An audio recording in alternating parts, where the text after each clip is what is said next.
In the quiet village of Omoka, where the red earth meets green fine lands, lived a beautiful woman named Adaugo.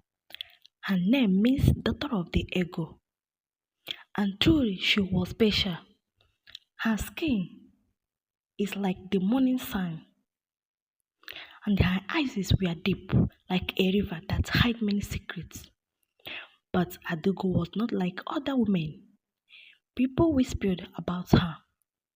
Some said she talked to animals. Others said they saw her walking deep into the forest alone at night. But she always returned home looking peacefully and calm, like nothing had happened. Adogo lived at the edges of the village in a small compound near the big forest called Obanunta. That forest was feared by all. No one entered it, not even hunters. It was said that strange spirits and animals lived there, but Adugo never feared it. In fact, she always smiled when people talked about it. She lived alone. Her parents had died when she was still a young girl. No one knew who raised her.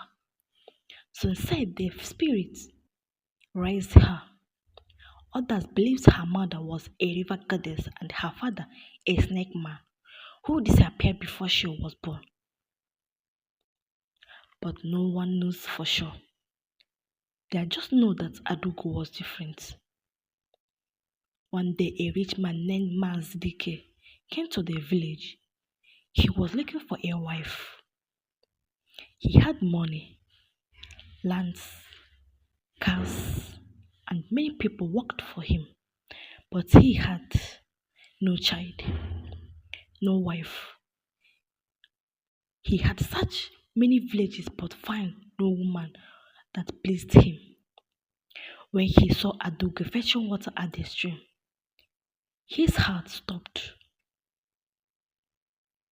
She was like a dream.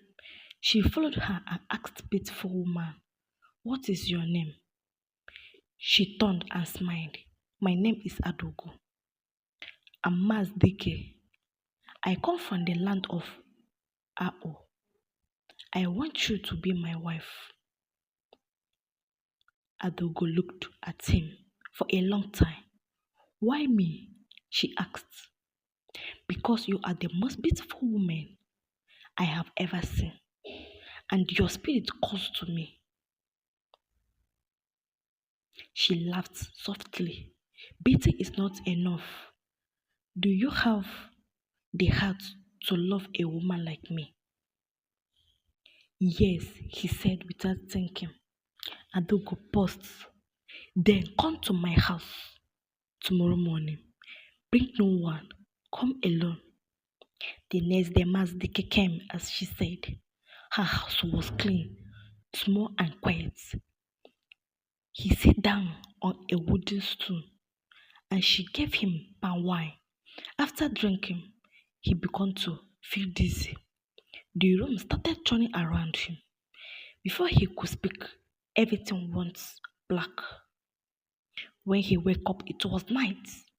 He was lying on a mat, and Adugo was sitting beside him. She had changed her clothes. Her eyes were shining like the moon. "What happened?" he asked. "I had to see your true heart," she said, "and I have seen it. You are a good man." Mazidike smiled, still confused. "So will you marry me?" Adugo stood up and walked to the corner of the room. She brought out a small calabash covered with white cloth. She placed it on front of him. "If you want to marry me," she said, "you must never open this calabash. It is my secret. If you love me, you must trust me." Mazdik looked at the calabash. It was simple and looked harmless. He nodded. "I promise I will never open it." They got married 1 week later. The whole village came out to celebrate. People danced and sang. They said Adaugo has caught a big fish. Others said, let us see how long this marriage will last. That woman is not normal, but the marriage was good. Mazdike took her to his home in Obo. Adaugo became a great wife. She cooked, cleaned, and cared for his people. Everyone loved her, and soon they had a baby girl. They named her Ifunanya, meaning love. Years passed, and Aduko's beauty remained the same. She never aged. While other women started growing old, her face stayed young. Her skin stayed smooth. People began to whisper again. One day, Mazdike's younger brother Uchenna came to visit. He had just returned from the city. He stayed with them for 1 week and noticed something strange. Every midnight, Adugo would leave the house and not return until morning. Mazdike never asked where she went. He trusted her. But Uchenna was curious. One night, he followed her quietly. She walked deep into the bush behind their house. Then she disappeared. Uchenna searched but could not find her. When he returned home the next morning, Adugo was already back, cooking like nothing had happened. He told his brother what he saw, but Mazdike got angry. Leave my wife alone, she has done nothing wrong. But she disappeared at night, Uchenna said. She is hiding something. That night, Uchenna decided to check the calabash. He remembered what Adaugo told Mazdike. Never open the calabash. Uchenna thought, what if her secret is in there? While everyone was sleeping, he went to the room where the calabash was kept. He opened it slowly. Inside, he saw something that froze his blood. A small snake, black with golden eyes, was glued inside. But as he watched the snake turn into Adugo's face and then hissed, he dropped the calabash and ran. The next morning, Adugo did not come out of her room. When Mazdik opened the door, she was gone. Only the calabash was there, broke in two. They searched for her everywhere, but she was never seen again. Some say she returned to the forest of Obule Nta. Others say she became a food snake and now lives in the forest, protecting her child spirit. But Ifunanya, the little girl, grew up with the same eyes as her mother, deep and full of secrets.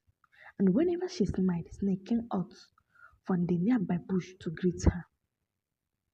Many years passed after Adugo disappeared. The people of Opo never forget her. Some said she was a witch. Others said she was a goddess who went back to her world. Some even believed she had died.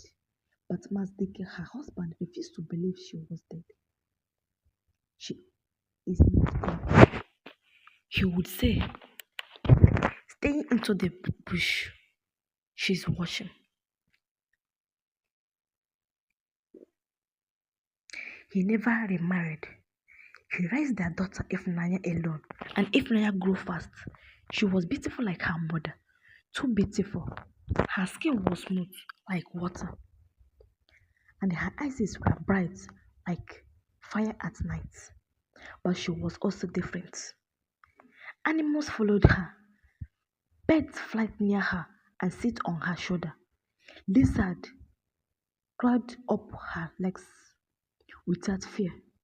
Even snake did not bite her. One day, when she was just 10 years old, she was played in the backyard.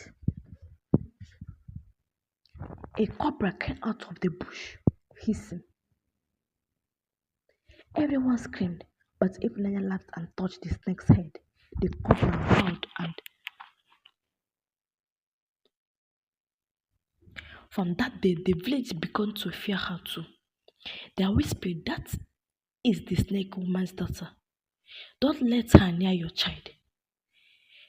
She has her mother's blood. But Ifunanya did not do anything wrong. She helped people fetch water for the elders and gave food to the hungry. She was kind, just like her father. Still, people stayed away. Mazdike noticed that his daughter was lonely, so he decided to send her to live with his sister in the town of Omunze. There, he said, people don't know your mother's story. You will have peace. If Nanya agreed, she packed her things and left for Omunze. But as the chat carried her away, she looked back at the forest. She whispered, Mama, I will come back for you. In Omunze, life was better. She lived with her auntie, Mama Ejuma, a good woman who owned a food shop. Ifunanya helped her every day, bathing yam, washing plates, selling pepper soup to travelers. People liked her. She made friends and began to smile. But everything strange began to happen. At night, she would dream. In her dream, she saw a woman standing near a big river. The woman had long black hair and eyes that glow like stars. She wore white clothes and snake moved around her feet. The woman never spoke. She only looked at Ifunanya with love in her eyes. And every time Ifunanya woke up, her pillow was wet, not with sweat, but with water that smelled like river clay. One night, the woman in her dream spoke. Ifunanya, my daughter, come to me. Who are you? Ifunanya asked. I'm Adaugo. I'm your mother. Where are you? I'm waiting in the forest, but the forest had changed. Ifunanya woke up crying. She ran to Mama Ejima's room. Auntie, I saw my mother in a dream. She wants me to come to the forest. Mama Ejima was afraid. Don't speak like that again. Your mother is gone. You are dreaming. But Ephraim could not stop the dream. Every week they returned. The river, the woman, the snake, and the voice came to me. Finally, one morning, Ephraim packed her small bag and left. She did not tell anyone. She walked away. She walked for 2 days until she reached her village again, Opo. Her father was older now and surprised to see her. My daughter, why did not you send a message? I need to go to the forest, she said. The one near Mama's old house. Mazdike became afraid. No, that forest is cursed. No one goes there. Your mother, she disappeared because of it. I have to go, Papa. He begged her not to go, but she refused. So the next morning, before sunrise, she walked toward the forest of Bonenta. As she stepped inside, the trees moved, the air became cold, the bird stopped singing. It was like the forest was watching her. But she was not afraid. She walked deeply and deeply, following the sound of water. Then she saw it. And there, standing in the middle of the water, was the woman from her dreams. Mother, Ifunanya whispered. Adaugo smiled. Her voice is very sweet. What happened to you? Ifunanya asked. Why did you leave us? Adaugo stepped out of the river. Her foot did not touch the ground.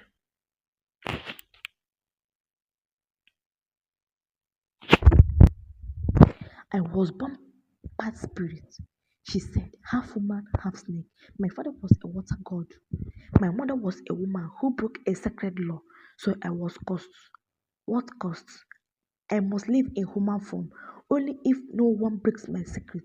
But your uncle opened the calabash. The moment he did, my spirit was broken. I could no longer live among humans. But you had me. Ifeanya said, I loved Papa. I did. And that love gave me strength. But once my truth was known, the spirit called me back. So why did you call me? Adaugo looked into her daughter's eyes.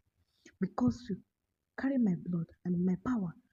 You are old enough now. You must choose. Choose what? It return to the world of men or join me here. If Anya looked around, the snake we are still watching. The trees we are whispering. The river was growing. I want to stay with you, she said. Adaugo smiled. Then come. As Efenya stepped into the water, her feet disappeared. Her skin began to grow. Her hair grew longer, and from her back, two small snakes Tails began to form, but before the change was complete, a light was called out from the forest. Ifunanya come back. It was Mazidike, her father. He had followed her, holding a big staff with charms. Don't go, my daughter. You still belong to the world. Adaugo turned to him. You should not be here. I can't save her. He shouted. She is no longer yours, Adaugo said. She has chosen. She is still my child. Suddenly the snake raised their heads and began to hiss. The water shook, the trees danced, the sky got dark. Ifeanyi stood between her parents. She looked at her mother, then at her father. I want both, she said. I want to live in both worlds, Adaugo paused. No one has ever done that before. But I will, Ifeanyi said. Teach me, let me learn the ways of the spirit, but let me also go back to human. Masdeke fell on his knees. Please don't take her away from me. Adugo looked at her daughter for a long time. Then she said, very well. She raised her hands and began to sing in a strange language. The river turned white. The snake bowed their hands. A big wind blew through the forest. Then she took a piece of her hair and tied it around Ifeanya's waist. This is your bond, she said. You will return to the world of men. But once every moon you must return here and bathe in the forest. If you forget, you will be lost. I understand, Ifnaya said. Adugo hissed her forehead. Then she vanished.